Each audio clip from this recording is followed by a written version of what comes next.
Today's a little different than the other days because we have some good news for once, but we also have some bad news, and we certainly have some ugly news. So yeah, another crappy day in the Canadian news cycle. Like, all of a sudden the Liberals found an extra 400 or 500 votes in a certain riding and they won that seat.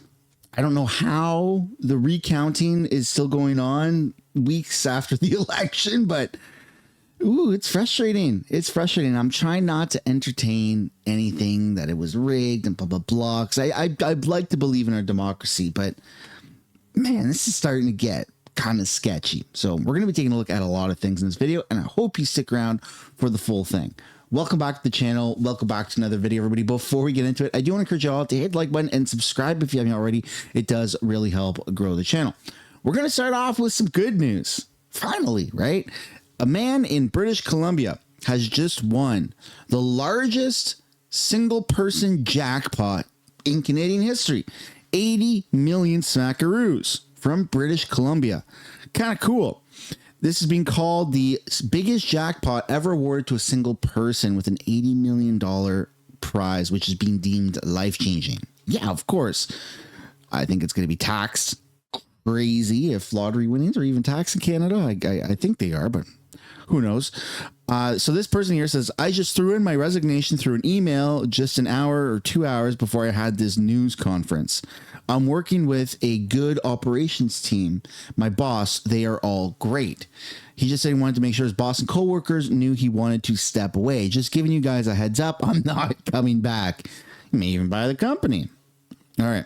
So the thing with lottery winnings like this is, I think a lot or oftentimes people end up losing that money like within 10 or 20 years, and it's probably even quicker. So dude, that's a lot of money. I hope you put like 40 million of it in or half of their winnings. If you're taxed on it, put half of it in the stock market and just ride that out and then have some fun with the other half. Let's take a look at the video.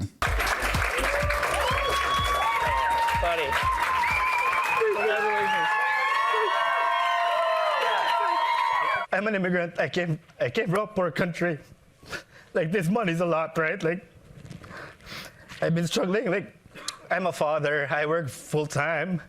I have a daughter. I want to go home. I want to spend time with them. But, you know, as a father, you want to balance it out, right? Like, should I work or should I, you know, spend time with my daughter and not have food, right? Like, those kinds of stuff. So I know the struggle for every Canadian around. So with this amount of money, I'll be able to spend more time with my daughter, with my wife, with my family. Like, and of course, like, living here in Surrey, and then I've been living here for over 4 years now. Like, I could really see the struggle, right? Like, and of course, this is so much money for us. Yeah. Like, I really want to give back to the community as much as I could, yeah. Right? Like, we already have set charities like in our brains right now, but just writing it down, we're going to decide once we get to a financial advisor. Then for sure, I want to give back to the community that I'm living. Canada's home. This is that financial advisor is going to be smacking their lips. That's awesome. That's a really good feel-good story. And unfortunately, that's the only feel-good story. Sort of. Not really. There's another one here. Kind of. You have the ostriches in British Columbia in the BC district. And the BC district wants avian flu testing on ostriches that are facing pretty much a death sentence. So the regional district of Central Kootenay in BC says that it will ask the Canadian Food Inspector Agency to conduct further testing on avian flu on a flock of ostriches facing a death sentence before the region's landfill accepts the carcasses. It's kind of weird, though. It's kind of weird because these birds, I don't believe it's a meat farm. I believe that this is they're for testing, they're for science, and these flightless ostriches have some of the best antibodies out of anything in existence, and they're basically under threat of being completely murdered by the government. Reasons are for several, but we can focus on one. I believe it's Moderna came out with a $500+ million contract with the Canadian government for the avian flu. Right. So they want to have that only contract. They don't want any competition whatsoever. It turns out that ostriches, because they've existed for bajillions of years, they have some of the best antibodies out there because they're flightless birds. They literally don't contract other diseases, if I'm not mistaken. And so it's kind of a push and pull between government and big pharma to eliminate, quite literally, the holy grail of antibodies. And these people, who are these people? These people at the ostrich farm and the community have been getting together and they have been protesting this. Like, there are people camped out at this ostrich farm in order to prevent the feds from coming in and basically ruining the entire farm. So the feel good part is that people actually care about the ostrich farm. The bad part is the government's doing what they're doing. It's just very annoying. And this is all getting tied up in legal fees and in court battles and paying lawyers. And it's very disgusting. So if you'd like to know more about the ostrich farm, just let me know down below. And we're probably going to do a dedicated video about it in the near future. But back to the news here. Canadian Tire apparently bought Hudson's Bay. Hudson Bay has been on the out for quite some time now. And Canadian Tire got them for pennies on the dollar. $30 million. I mean, the guy that just won the lottery could have bought the entire brand Hudson's Bay. It's kind of weird. Let's take a look at this video.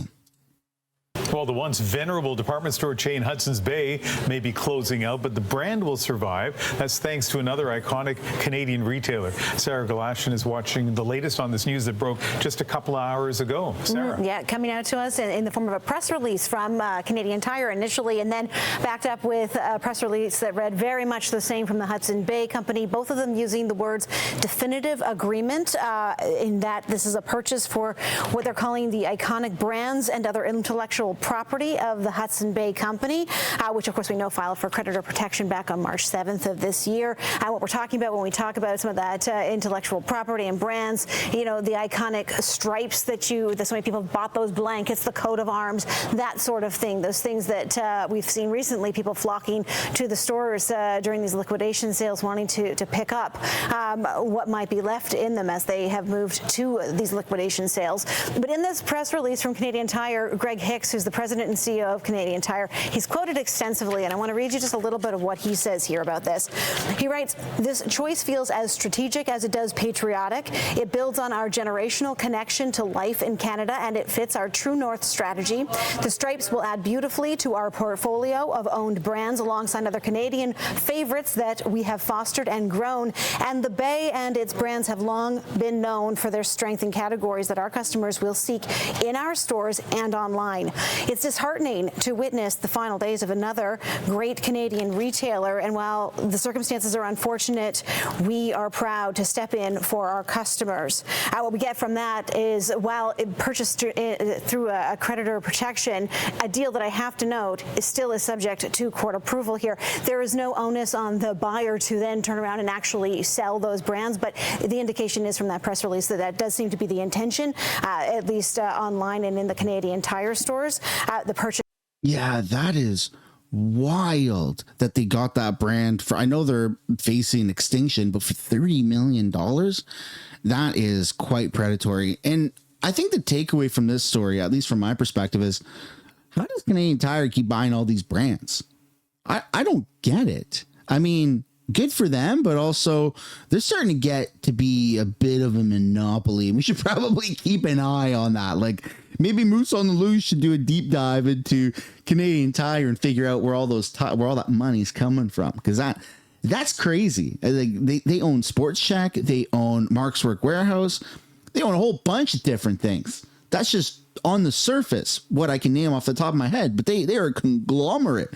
That's kind of crazy, because that's how Canada really functions, is these big monopolies. So there's no other competition. So Moose on the Loose, please look into this, buddy.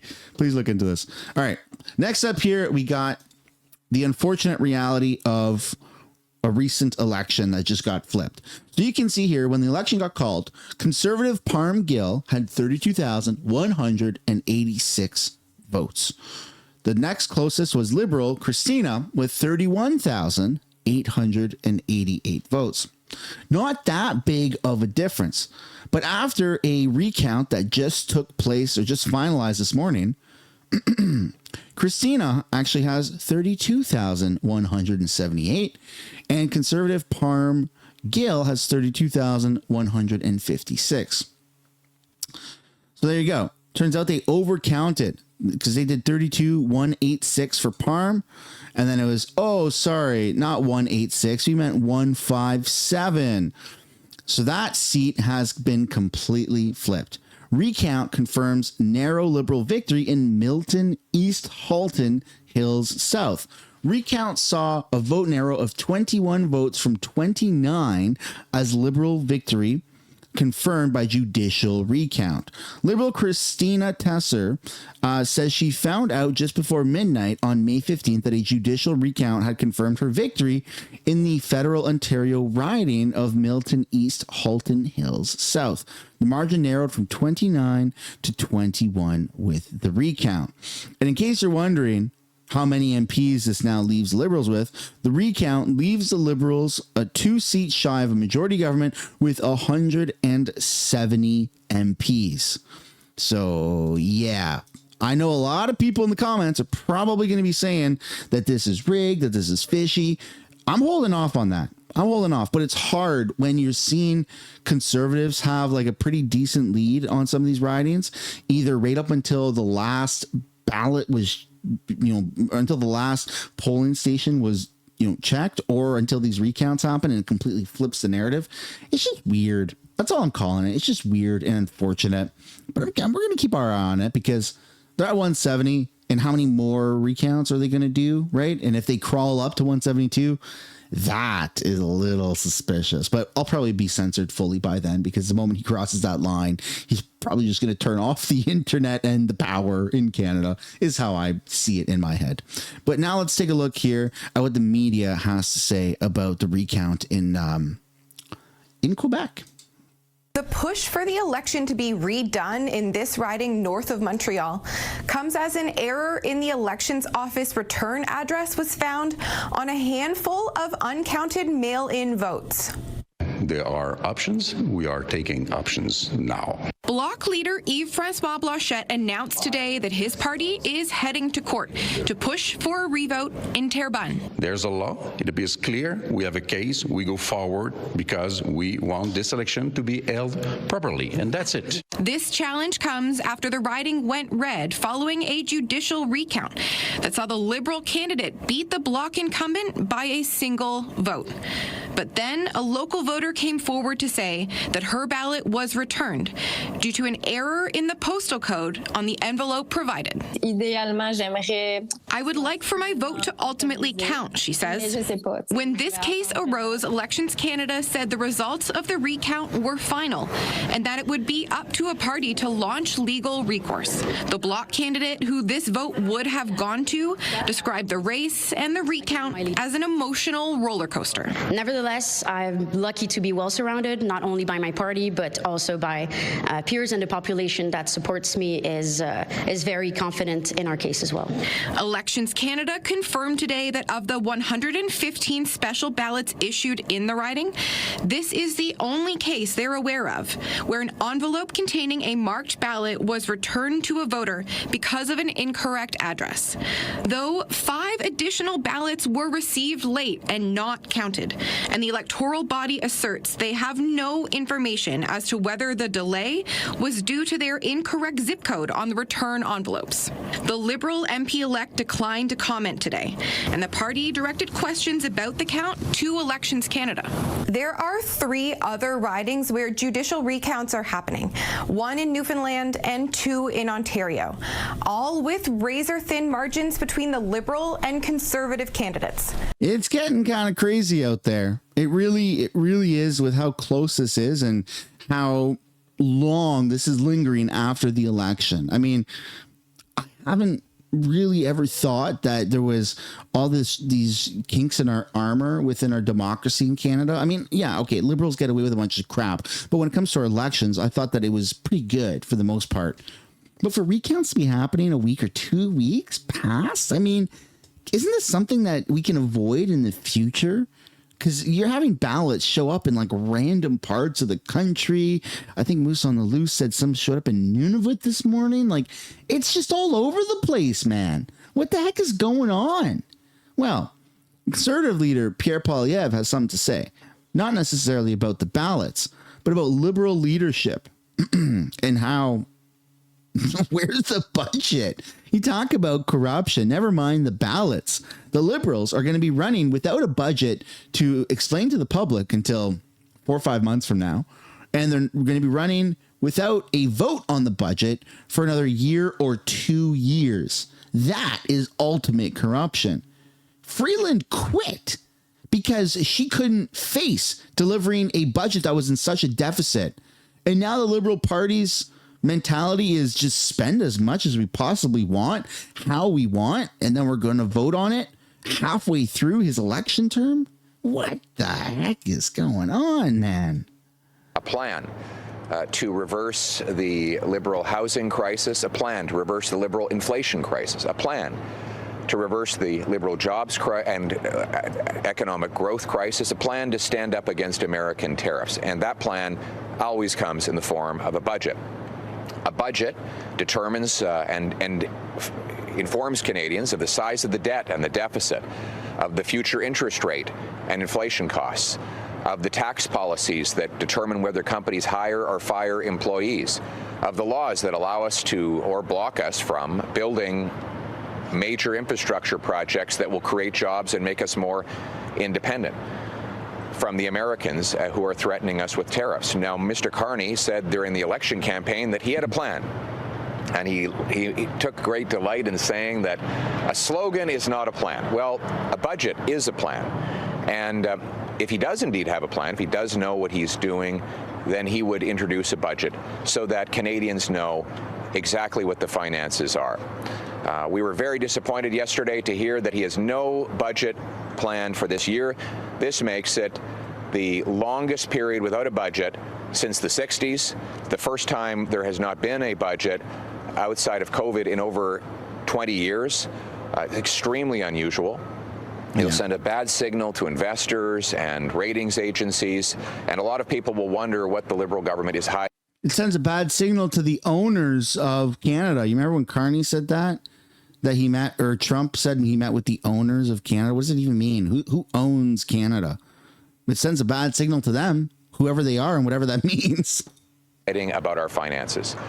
And so we're here with solutions. I'm proposing to offering the Prime Minister to sit down with him and propose conservative solutions that we hope that he will steal. I want him to steal our best ideas.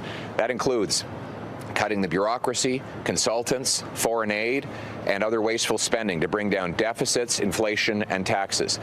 We want a real income tax cut that rewards hard work, axe the federal sales tax on new homes to promote more building and lower costs, and stand up against American tariffs with lower taxes on Canadian investment and by repealing all of the anti-energy policies like C-69, C-48, the energy cap, the electric vehicle mandate, and unleashing our resources so that we can become the richest country in the world. Now, these are ideas that Conservatives are putting forward, but I'm happy to bring them right to the Prime Minister's desk and invite him to steal them and put them right in his platform. And if he does, then we will help get those passed before Canada Day. So let's work. The reason he's saying that is because Carney, as you're probably aware, has been stealing a lot of Pierre Poilievre's ideas. Criticizing Pierre, criticizing the Conservatives of pushing certain narratives, or trying to at least, and then taking those ideas and writing them off as their own, and Liberals go absolutely hectic with their elbows up. Yay, that's the best idea ever. Well, it didn't stem from Carney or the Liberals. It came from Pierre, and that's been proven time and time and time again. So this is what a good leader does. You know what? You want my ideas? Take them. It's going to better the country. So Pierre is making it clear that it's not about him getting the reward for pushing these ideas forward. They're good ideas. They're going to help our country and help our people. So just take them and push them forward. I've never heard a Canadian politician say that before. That's good leadership, in my opinion. That's really good leadership. It's unfortunate that it's Pierre not putting the ideas forward, but that's a good leader. Work together. Let's have a real plan, a real budget, and let's bring it home. Thank you very much. On CBC Radio. Yes. If the Liberals do not put forward a budget, they don't indicate that they're going to do that in the coming weeks, will you support their tax cut? I have to see what they're proposing. They, so far in the election campaign, they proposed a very small, very small savings. We think it should be a big savings. Canadians are vastly overtaxed after the last decade of Liberals. Right now, Canadians spend more on income tax, sales tax, and other taxes than they do on food, clothing, and shelter combined. So in our view, any tax cut is a good tax cut. But we always have to remember that there's a difference between what Liberals say and what Liberals do. So let's see what they do, and then I'll tell you what we'll do. Right now the plan is to have a 1% reduction of the lowest marginal tax rate, not too different from what the Conservatives were proposing on the election campaign. Well, if that is what is proposed and is what goes on paper in the Ways and Means motion, would the Conservatives support that, yes or no? I never answer questions that start with if. We'll see what they do. But we support tax cuts. We are the party of tax cuts. And I've been talking about income tax cuts for years now. Our proposal was a 15% income tax cut for the average worker and senior that would save a couple up to $2,000. And we think that is the right way to go. But we'll always work with other parties to cut taxes for Canadians because we believe that a dollar left in the hands of the person who earned it, including all of you, is better than a dollar in the hands of the politician or bureaucrat who taxed it. Mr. Poilievre, is Stephen Guilbeault a threat to national unity in his current role as Minister of National Identity and Quebec Lieutenant? Yes, he is. Absolutely. I mean, I just find it astonishing that Mr. Carney would appoint a man who says we don't need any pipelines built. The Liberals went around the country pretending they had changed their minds about pipelines after 10 years of blocking them. But now one of Mr. Carney's top ministers comes out and says we don't need any more pipelines, and that he would work to block those pipelines. He wants to block road construction. He's against nuclear power. He's against all forms of economic development, and that will be bad for the entire country, to be clear, but especially antagonistic to the resource-producing provinces like Saskatchewan and Alberta, who rightly feel that they have been mistreated by this lost Liberal decade. So what we see, we have Mr. Guilbeault, who wants to block resource development. We have Sean Fraser, who created the immigration crisis and then the housing crisis. A new housing minister yesterday who says he doesn't want housing costs to go down. Presumably he wants them to go up, like they did when he nearly tripled them as mayor of Vancouver.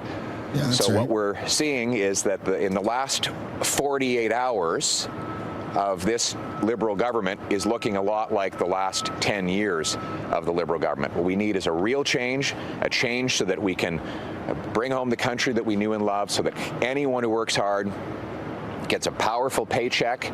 They can live in a nice, affordable home on a safe street, and we as Conservatives will work with anyone to bring home that Canada. Thank you very much. Thank you. Thank you very much. Okay, well, there you go. We're hearing from Pierre Poilievre yet again. That ending, though, sounded very familiar to, your home, my home, our home, let's bring it home. I think he's got to stop that for a little bit. I really do. And it's nothing against the messaging. I think that we're just overall kind of feeling a little defeated, and using those types of slogans and the regurgitation of the words that he's already said many, many times in like very specific ways. It's just, it's not hitting with Canadians, and it's his job to motivate us. It's his job to win us over. Not that we lost faith. I didn't lose faith, but I certainly feel defeated. Maybe that's something that you can relate to. But it's Pierre Poilievre's job as the leader of the Conservative Party to change something. So that means change how you talk, maybe change how you approach things. Not completely change, but a little bit of change. That's my opinion, though. I would love to know yours. That, ladies and gentlemen, concludes this video. If you have any questions or concerns about any of the topics that were brought up, I'd love to hear from you down below in the comments. And let's all just do our best to keep an eye on whatever the heck is going on with these ballots and these recounts, because it's starting to get a little bit towards that sketchy line. And I don't like that. That gives me a weird ick feeling. But hey, maybe that's something that you feel too. As always, I'll see you in another video. Bye for now.